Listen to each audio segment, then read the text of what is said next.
In today's video, I'm going to teach you how to turn on price alerts on Expedia. Price alerts are a simple way to let Expedia watch fares for you and tell you when they move, so you don't have to keep refreshing search results all day. Start by opening your web browser and searching for Expedia. In the results, click the official link that has expedia.com in the address. This makes sure you're on the real site and that your account and alerts will work as expected. Once the homepage loads, click Sign In at the top of the page and log in to your account. Being signed in is important because alerts are tied to your profile, so Expedia can deliver updates to you reliably. Next, use the main search box to set up your flight. Enter your departure city, your destination, and your travel dates. If you're deciding between round trip and one-way, choose what fits your plan.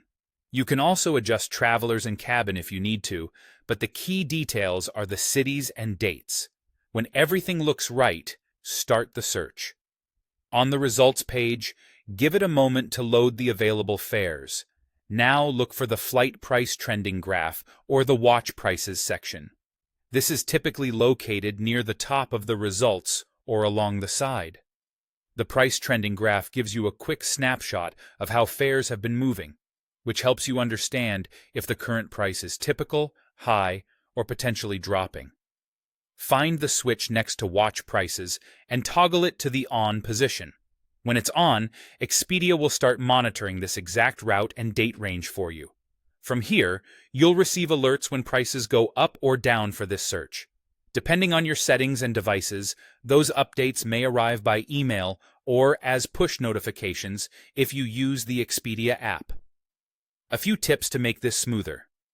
If you don't see the Watch Prices option right away, scroll a bit on the results page or give the page a second to finish loading. Make sure you're signed in. The toggle may not appear if you're browsing as a guest. Also remember that alerts are specific to the cities and dates you chose, so if you want to track a different set of dates or nearby airports, run a new search and turn on Watch Prices there as well. And if you ever want to stop updates for a particular route, simply toggle Watch Prices off. That's it. Open Expedia, sign in, search your flight, and turn on Watch Prices to let Expedia track fares for you.